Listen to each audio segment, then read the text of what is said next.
कल राष्ट्रपति जी का उद्बोधन 140 करोड़ देशवासियों के आत्मविश्वास की अभिव्यक्ति था। 140 करोड़ देशवासियों के पुरुषार्थ का लेखा जोखा था और 140 करोड़ देशवासी और उसमें भी ज्यादातर युवा उनके एस्पिरेशंस को रेखांकित करने का बहुत ही सटीक उद्बोधन सभी सांसदों के लिए कई मार्गदर्शक बातें भी कल आदरणीय राष्ट्रपति जी ने सदन में सबके सामने रखी है। सत्र के प्रारंभ में ही और 2026 के प्रारंभ में ही आदरणीय राष्ट्रपति जी ने सांसदों से जो अपेक्षाएं व्यक्त की हैं, उन्होंने बहुत ही सरल शब्दों में राष्ट्र के मुखिया के रूप में जो भावनाएं व्यक्त की हैं, मुझे पूरा विश्वास है कि सभी माननीय सांसदों ने उसको गंभीरता से लिया ही होगा और ये सत्र अपने आप में बहुत ही महत्वपूर्ण सत्र होता है। ये बजट सत्र है। 21वीं सदी का एक चौथाई हिस्सा बीत चुका है। ये दूसरे चौथाई का प्रारंभ हो रहा है और 2047 विकसित भारत के लक्ष्य को प्राप्त करने के लिए ये महत्वपूर्ण 25 वर्ष का दौर आरंभ हो रहा है और ये दूसरे क्वार्टर का, इस शताब्दी की दूसरे क्वार्टर का ये पहला बजट आ रहा है और वित्त मंत्री निर्मला जी देश की पहली वित्त मंत्री ऐसी है, महिला वित्त मंत्री ऐसी है जो लगातार 9वीं बार देश के संसद में बजट प्रस्तुत करने जा रही है।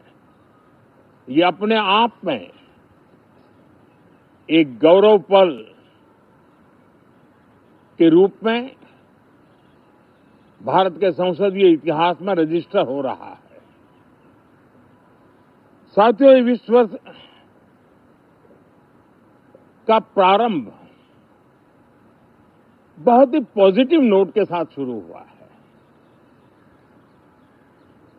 आत्मविश्वास भरा हिंदुस्तान आज विश्व के लिए आशा की किरण भी बना है, आकर्षण का केंद्र भी बना है। इस क्वार्टर के प्रारंभ में ही भारत और यूरोपियन यूनियन का फ्री ट्रेड एग्रीमेंट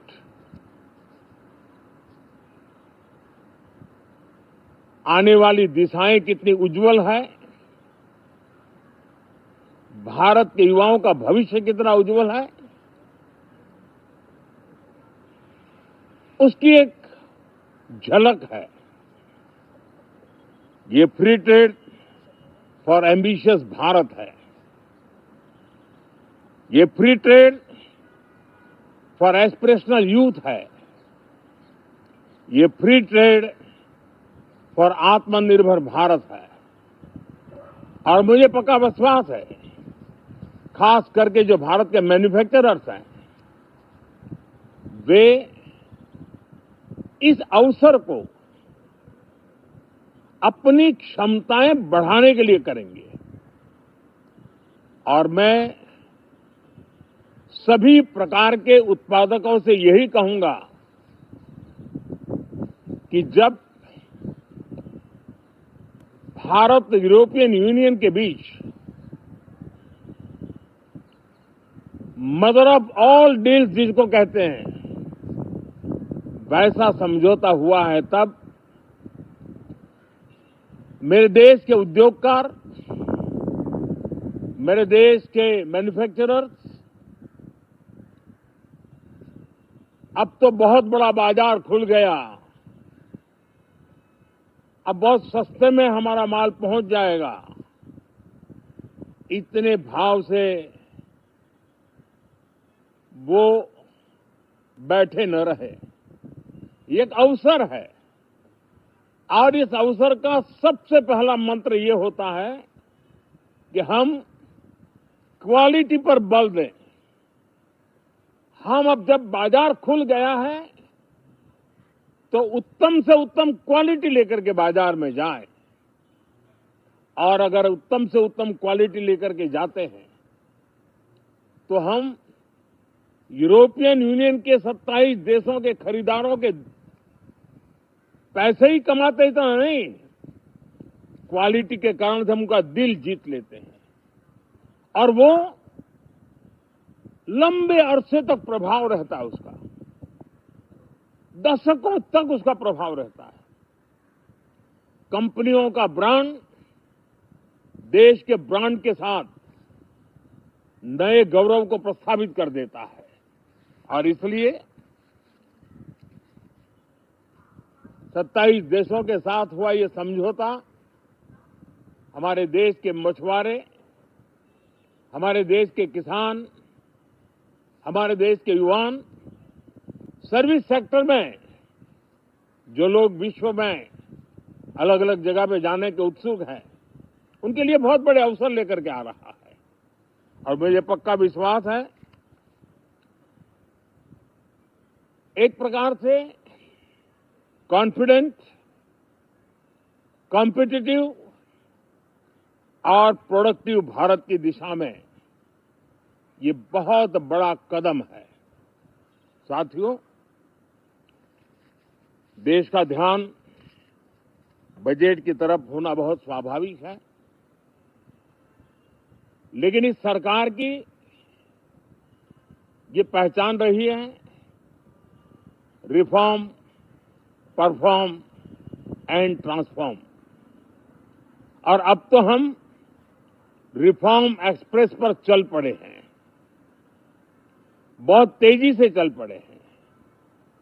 और मैं संसद के भी सभी साथियों का आभार व्यक्त करता हूं कि इस रिफॉर्म एक्सप्रेस को गति देने में वे भी अपनी सकारात्मक शक्ति को लगा रहे हैं और उसके कारण रिफॉर्म एक्सप्रेस को भी लगातार गति मिल रही है। देश लॉन्ग टर्म पेंडिंग प्रॉब्लम्स अब उससे निकल करके लॉन्ग टर्म सॉल्यूशंस के मार्ग पर मजबूती के साथ कदम रख रहा है। और जब लॉन्ग टर्म सॉल्यूशंस होते हैं तब प्रेडिक्टेबिलिटी होती है जो विश्व में एक भरोसा पैदा करती है। हमारे हर निर्णय में राष्ट्र की प्रगति ये हमारा लक्ष्य है, लेकिन हमारे सारे निर्णय ह्यूमन सेंट्रिक है। हमारी भूमिका, हमारी योजनाएं ह्यूमन सेंट्रिक है। हम टेक्नोलॉजी के साथ स्पर्धा भी करेंगे, हम टेक्नोलॉजी को आत्मसात भी करेंगे, हम टेक्नोलॉजी के सामर्थ्य को स्वीकार भी करेंगे, लेकिन उसके साथ साथ हम मानव केंद्रीय व्यवस्था को जरा भी कम नहीं आंकेंगे। हम संवेदनशीलता के महत्व को समझते हुए टेक्नोलॉजी की जुगलबंदी के साथ आगे बढ़ने के व्यू के साथ आगे सोचेंगे। जो हमारे टीकाकार रहते हैं साथी, हमारे प्रति पसंद नापसंद का रवैया रहता है और लोकतंत्र में बहुत स्वाभाविक है।